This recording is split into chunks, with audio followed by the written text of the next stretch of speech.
What place gets creepy when you're alone? My basement looks like it should be the set for a Hostel type movie. Worst of all, my dad bought some old barber chairs he's going to restore someday. So this room that already looks like a torture chamber now has 2 beat up barber chairs in it. Hotel. I work at a hotel, and actually one time in a dozen years of me working there was one day we had absolutely no guests in house. I did not like that one bit. I hated being in that huge building all by myself. The subway. When it's packed with people, it's fine. You are just rushing with the rest of the crowd to catch the train. But when you are alone, and every sound is bouncing off the walls, that's so creepy. The artificial lights don't feel as unnatural as they do when you are alone. You find yourself yearning for the sun or the stars or anything real. A small cloud of fireflies would be better than the hum of overhead artificial lights. Even the air smells stale down there. It feels like a tomb, but with a train ready to take you on the way out. There's a stretch of road in my hometown where a few teenagers have died in car accidents. 3 kids on 2 separate occasions in the same spot. There are few street lights and wooded lots surrounding it. That stretch of road is very creepy at 1 in the morning when you're alone in the car. Midway up the basement stairs, after turning the lights off at the bottom. Roller rink. I used to work at a roller hockey facility and often closed the place alone. The sound still traveled, and it sounded like I was being followed.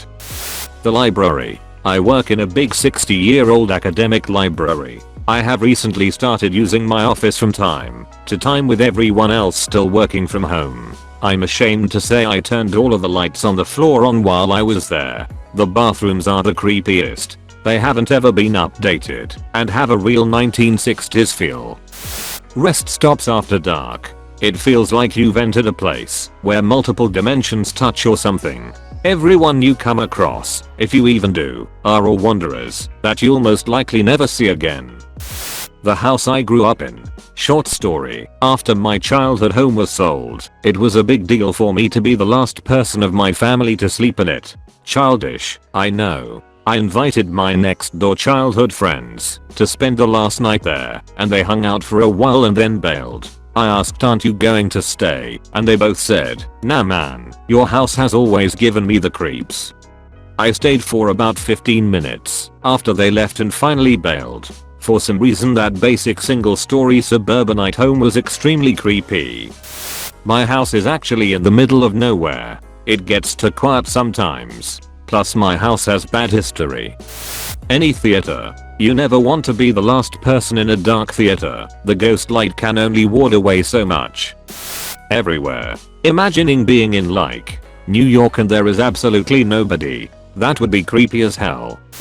Movie theaters. Especially when the end credits of a horror movie are rolling, the creepy music is playing, and you're peering around in the dark, trying to see whether there are any customers still in there, or you can start cleaning, and you can't figure out whether that movement in the corner of your eye that made you jump was a real person or just a trick of the light.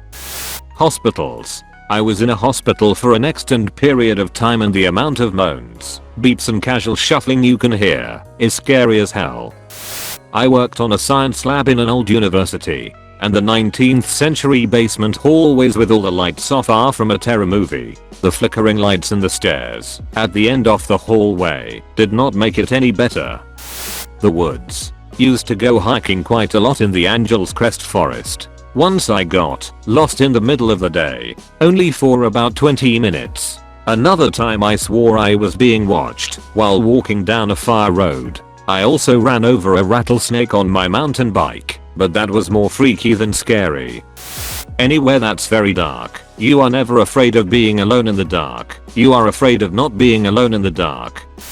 My house. Good thing I live with my grandmother, though it's a little weird she's still here, since she died a couple years ago. Playgrounds at night. I had to pass one walking home from work sometimes and it creepy as hell. A college dorm when there are no students there. Doors open. You walk down the hallway and you can just hear people talking. It's creepy.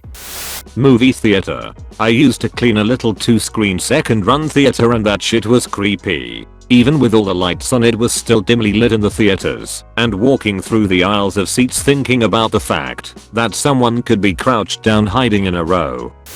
Parking garages, especially underground ones. I fully expect one day to get in my car with someone hiding in the backseat.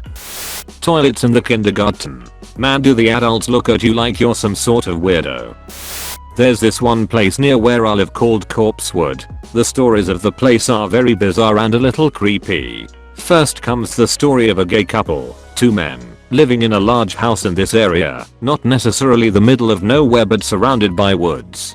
This couple was murdered in their house later in their years of living there, not sure how many. The place was then claimed to be one of the most haunted areas of our region. But wait, there's more. After these events there was a cult that moved into the Corpsewood area. The cops knew of their activity, but didn't do anything about it, because there weren't any reports of anyone being harmed. Thought they were rebellious at some shit. Later on, the cops were called to the place and found the cult members, about 100 strong, had committed a mass suicide. This skyrocketed the insane supernatural backing on the area. I've never been there myself, but the stories I've heard have given me chills. Large enclosed spaces with many hiding spots and places for your imagination to put things, like right behind you. My office. It's nestled in a 50,000 square feet warehouse. I'm often working late alone. I find it eerily peaceful until you think you hear someone. My bathroom. The door will sometimes slam really loud when no one is in it. I've always blamed it on air pressure because the window is always open when it happens. An Aboriginal Australian meeting place / cultural museum. Places like that get especially creepy when you're aware that not all knowledge is shared with kids and the only things you know about that are hung on the wall are war masks and weapons. That shit is the worst when it's quiet and you know you're the only one in there and a chair still scoots a little in the next room. Work. When you are working, most jobs are busy and full of people, but when you stay after hours of going before everyone else, it's weird. The dissection halls in medical colleges. Usually the cadavers remain on the dissection tables throughout the day once they've been dissected on. I went to visit a concentration camp in Poland once because my great grandma had been killed there, and it was a kind of family history bucket list thing. It's not one of the more well-known ones, but it is incredibly well preserved. It was a grey foggy day, and I was the only person in the entire place. I expected to be emotional, but I didn't expect to be afraid. You know when you're a kid, or heck, I get this sometimes even now, and you have to venture out of your bedroom in the dark to go to the bathroom, or whatever, and you know there's nothing there, but when you're done doing whatever it is you're doing, you can't help but sprint back to the safety of your bedroom. It felt like that. I had to physically fight the instinct to run. Disney World. Ever imagine being alone in a theme park meant for thousands of people with no music or anything in the background? Incredibly creepy. I walked home through town at 2 AM one night years ago. Single stoplight, gas station, abandoned restaurant. It's dark, abandoned, and all of a sudden the plastic behind the restaurant starts flapping, and every noise in town sounded off, I guess would be the best explanation. Scared the ever-living shit out of me. I don't think I could ever recreate that situation in fear if I tried. I was visiting my grandfather in the hospital and me, my younger sister and my cousin were exploring. Decided to take the elevator down to the bottom floor, where the morgue is, and push my sister out while the elevator doors closed. We went back for her in a few minutes. She was so upset, but everything is forgiven now. She's a registered nurse now, and I'm a lousy bartender. Your house. For some reason, when I'm home alone and pause whatever I'm doing, so there's no more sound, it's kinda eerie.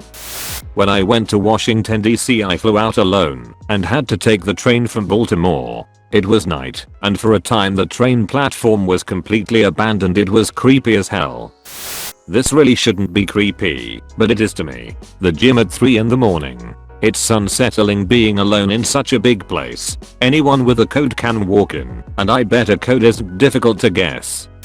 Maybe it's just me, but I used to always feel a bit creeped out in whatever house I was babysitting in, after the kids had gone to sleep, and it was just me in somebody else's silent, empty home. and then one of the kids would come quietly padding out to ask for a glass of water or something and scare me half to death. If you liked this video, smash the like button and subscribe for daily dose of Reddit. Have fun and get reddited.